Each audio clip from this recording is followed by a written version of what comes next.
mencionar que el doctor Franco Ferrari, quien nos honrará ahora con la conferencia de apertura del módulo de contratos de compraventa internacional titulada Tribunales Nacionales y su rol en la aplicación del principio de uniformidad de la CISG y otras áreas del derecho. Se unió al cuerpo docente de NYU a tiempo completo en septiembre de 2010, luego de fungir como profesor visitante por varios años. Es también profesor titular de Derecho Internacional en la Universidad de Derecho de Verona. Anteriormente había sido profesor titular de Derecho Comparado en la Universidad de Tilburg en Países Bajos y en la Universidad de Bolonia en Italia. Luego de servir como miembro de la delegación italiana en varias sesiones de la Comisión de las Naciones Unidas de Derecho Mercantil, del 1995 al 2000, sirvió como oficial jurídico en la Oficina de Asuntos Jurídicos de la Secretaría de las Naciones Unidas del 2000 al 2002, siendo el responsable de un sinnúmero de proyectos, incluyendo la preparación del compendio del CNU-DMI.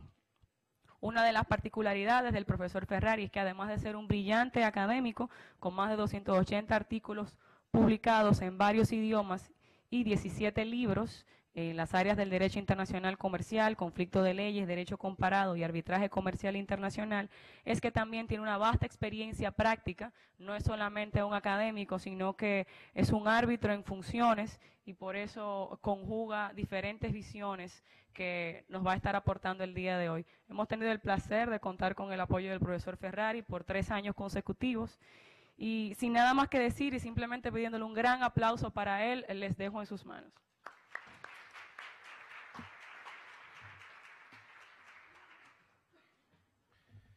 Thank you very much for the kind words, and as I told you 2 days ago, I will be speaking in English, and you want me to speak in English. So,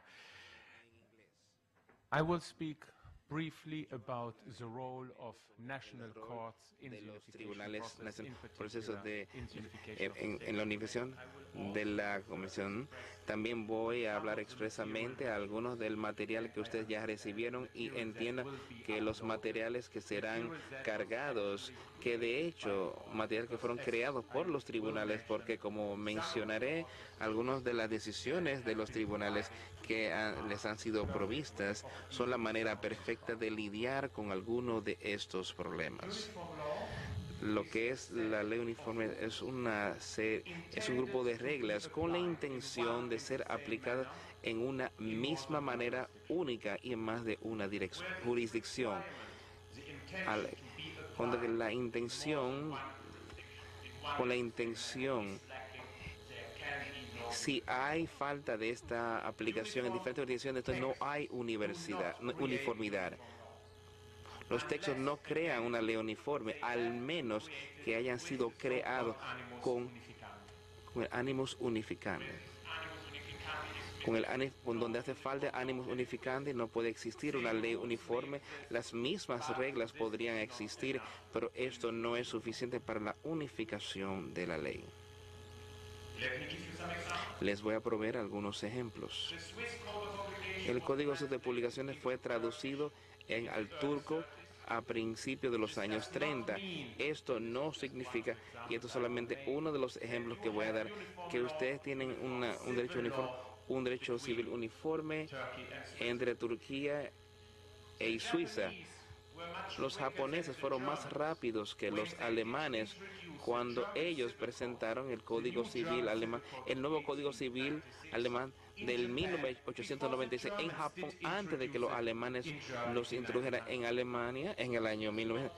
Esto no significa que usted tiene derecho uniforme o derecho civil entre Alemania y Japón. Usted necesita el animus unificandi. El problema con el animus unificandi es que existe en el abstracto. La existencia de ese animus unificandi por sí mismo no asegura que el texto uniforme también es interpretado de manera uniforme. Eso es de lo que quiero hablarles hoy. Por lo tanto, el rol de los tribunales, es que normalmente no hay una Suprema Corte para este tipo de convenciones. Esto es un rol que básicamente juegan las tribunales estatales a un plano horizontal más que un vertical. Podrían haber excepciones y de hecho las hay. Hay excepciones en Europa donde las reglas uniformes en ley privada internacional, en jurisdicción y en algunos otros elementos se ven sujetos al control del Tribunal de Justicia de la Unión Europea. Pero fuera de ello, no hay ni un solo tribunal que definitivamente pueda solucionar problemáticas que tienen que ver con estas leyes uniformes y las convenciones. Y por esto es que es el rol más importante que cualquiera puede jugar es en los tribunales nacionales en el plano horizontal. ¿Qué quiere decir esto? Y algunos de ustedes podrían preguntarse si eso impacta de alguna manera la soberanía de sus tribunales. Mi respuesta es obviamente que no. Les voy a dar ejemplos. Digamos que en de esta convención estaremos hablando todo el día, al menos hasta principios de la tarde. Es una convención que incluye la disposición, artículo 7, que expresa que al interpretar la convención usted tiene que tomar en cuenta su carácter internacional y la necesidad de promover la uniformidad en la aplicación de la misma. Ahora, ya que esa regla sí entró en vigencia en los países donde la convención se cumple, es una regla que obliga, que manda a los tribunales a tomar en consideración aquellos requerimientos, aquellos mandatos. ¿Qué significa? Significa de seguro de que vuestros tribunales no se les permite interpretar la convención, ya sea esta o cualquier otra, en luz de o de la propia ley del tribunal.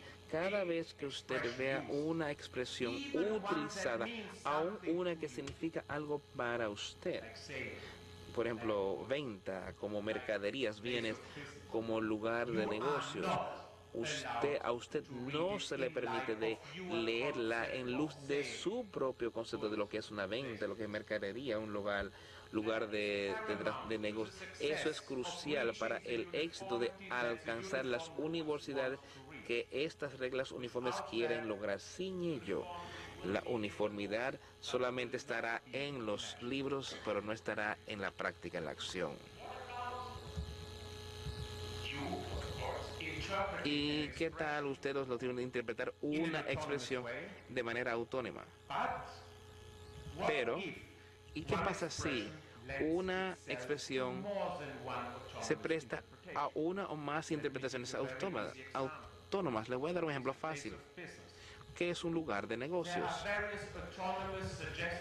Hay varias sugerencias autónomas o definiciones por parte de académicos de cómo usted logra si una misma expresión puede ser interpretada en más de una manera.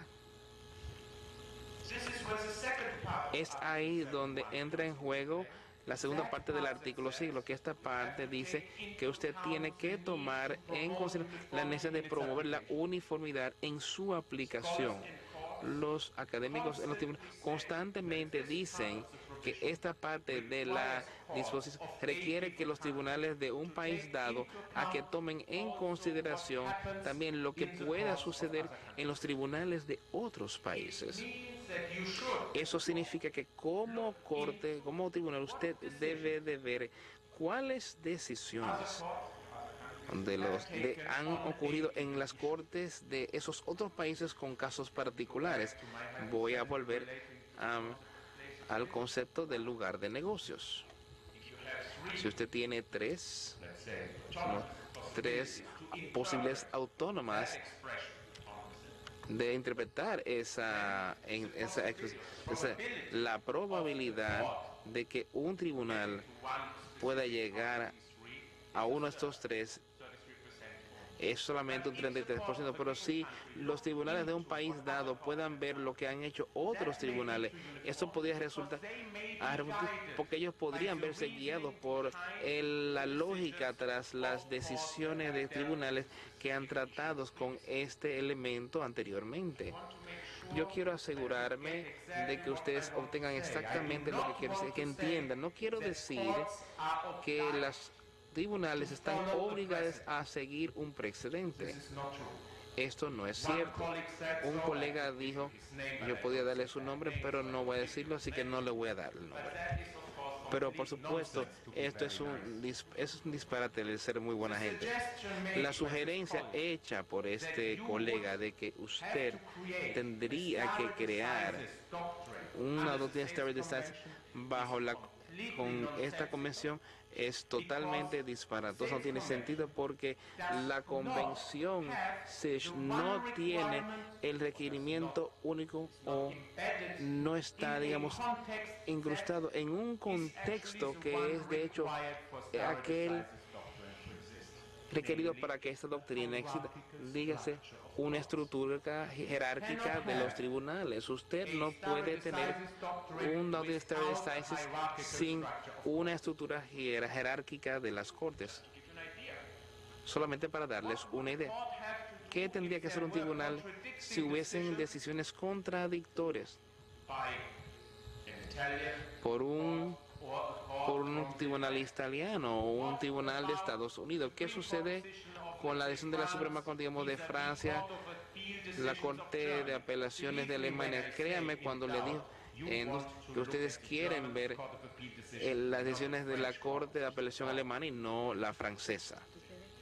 Son muy malas. Peor aún, las decisiones de los tribunales estadounidenses, estos son los peores y les voy a decir por qué. Y ustedes tienen una traducida al inglés en sus materiales y otra del italiano que critica específicamente a los cortes estadounidenses por este enfoque metodológico que desafortunadamente estas cortes estadounidenses no cumplen.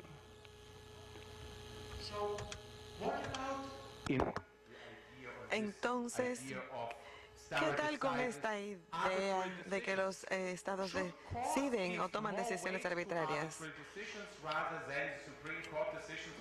Es mejor tener estas decisiones arbitrarias que tener las decisiones de los tribunales. Bueno, a veces sí, a veces no. Es imposible crear una estructura jerárquica de tribunales que están lidiando con estos temas, con este tipo de contrato. Así es que les mencioné que hay que tomar en cuenta la aplicación uniforme de este tema, al igual que con cualquier otra convención que no infrinja la soberanía de sus tribunales. ¿Por qué? Por la disposición que yo mencioné anteriormente, que manda, y cito, tome en consideración la necesidad de promover la uniformidad en su aplicación. No les exige a sus tribunales que cumplan con las exigencias. Esa es la parte más importante. Y ahora permítanme realmente citar de unas de las decisiones que se les facilitaron a ustedes. Es una decisión que ustedes van a encontrar en el material que se les dio de manera digital y es la visión de las Cortes Nacionales con respecto a este tema. Un solo juez que realmente no puede tomar este tipo de decisiones así que tienen que ver con las disputas que no, o los conflictos que no involucran mucho dinero. Esta es una decisión que fue tomada por una persona que se les pidió apenas después de esta decisión. Ha sido la persona nombrada como juez de la Suprema Corte, el más joven que ha habido en la historia de mi país. Todos los jueces. Y él ha tomado sus días de festivos para trabajar, así que no pudo estar con nosotros. Pero si ustedes se fijan en ese documento, cuando estamos lidiando con los daños o los prejuicios de una parte, y una parte tiene derecho de que ese tribunal dicte exactamente lo que tiene que ver con el enfoque metodológico al que estoy haciendo referencia. Entonces, constantemente y de manera errónea se dice que esta convención debería ser interpretada a la luz de las decisiones de los tribunales de los Estados Unidos, bajo las leyes de los Estados Unidos, y claro que eso no tiene sentido. Entonces, eso es exactamente lo que dice el tribunal. Y aquí se refiere con respecto a los daños, y yo cito, el concepto de los daños posibles puede inferirse desde la convención, desde el artículo 74. Este concepto, y ahora dice, hay una mayoría de conceptos que están en esta convención, y es un concepto autónomo que dice que no se puede interpretar y no se puede interpretar a la luz de la ley de un país en particular, y eso fue lo que les mencioné anteriormente. No, por lo tanto, no estamos de acuerdo con la posición que recientemente se ha adoptado en muchos tribunales de los Estados Unidos. Esta persona cita los tribunales americanos y ha exigido que de acuerdo a esta convención, y esto es una interpretación relevante de esta regla. Esta es una cita de una decisión que se tomó en Italia, tomado de un tribunal americano que erróneamente establece esta idea. Entonces no se puede utilizar las interpretaciones domésticas. Esto viene de una interpretación redundante y está criticando este enfoque, que interpretado como una ley doméstica y no como una regla internacional. Esto está distorsionado en su aspecto más fundamental. Entonces, como ustedes ven, está criticando esta postura. Este tribunal no tiene una visión que, de acuerdo a ella, haya una parte idéntica al artículo 74 dentro de la ley americana. Y siempre estoy citando. Antes que nada, el vocabulario de las dos disposiciones son completamente distintos. De hecho, el artículo 74, de acuerdo a este artículo, los daños deben ser considerados desde el punto de vista de la parte que está en violación. Y después continúa citando página por página para distinguir el concepto de los daños desde el punto de vista de los tribunales americanos y de los otros tribunales. Y eso prueba que realmente se puede tomar en consideración el mandato del artículo 7, que quiere decir que se puede buscar en otro lugar fuera de los tribunales locales. Y creo que en mi opinión, esto es bien convincente. Hay una decisión de un tribunal a la que me estoy refiriendo, que fue hecha en el 2012, y cita 75 decisiones de tribunales que han caído. Es famoso por esa razón, porque yo sé que esas decisiones de los tribunales han cumplido con ese mandato, como estas decisiones que ustedes tienen en el material del que ustedes disponen. Entonces, ¿qué podemos decir con respecto a otros países? Ustedes encontrarán referencias a estas decisiones. Los tribunales estatales en Alemania también tienen solamente una decisión de un tribunal de los Estados Unidos que constantemente y se ha referido a las cortes internacionales. La mayoría están erradas. Y en 2011 vuelve y establece de manera errónea esta idea. Es algo que usted no puede hacer. Es exactamente eso. No quita nada de la soberanía de sus tribunales, porque no están obligados como jueces a seguir los precedentes, lo único que ustedes tienen que hacer es tomar en consideración de las leyes internacionales o extranjeras. Y claro que es más persuasivo porque lo convence a usted como un tribunal. Eso es lo que hacen en los Estados Unidos. Ahora, ¿qué quiere decir esto hacia el futuro? Los tribunales americanos en el 2013 establecieron que no hay casos en las mismas convenciones y de hecho tenemos que volver a los internacionales y eso está incorrecto. Hay muchas bases de datos de que ustedes van a poder analizar, investigar, que les proporcionan información sobre lo que está sucediendo fuera en los tribunales de los diferentes países. Así que no hay excusa en el día de hoy para decir lo que dicen, lo que los tribunales americanos de manera errónea han estado diciendo constantemente. Ustedes se van a dar cuenta que esta ley de comercio internacional tiene en su página web. La palabra en español es el compendio de las convenciones. Si ustedes le dan un vistazo, la última versión es del 2012, de qué ha estado pasando en cada área, sobre cuáles disposiciones en los diferentes países del mundo. Así que al día de hoy los tribunales americanos no tienen la excusa para expresarse de esta manera tan errónea.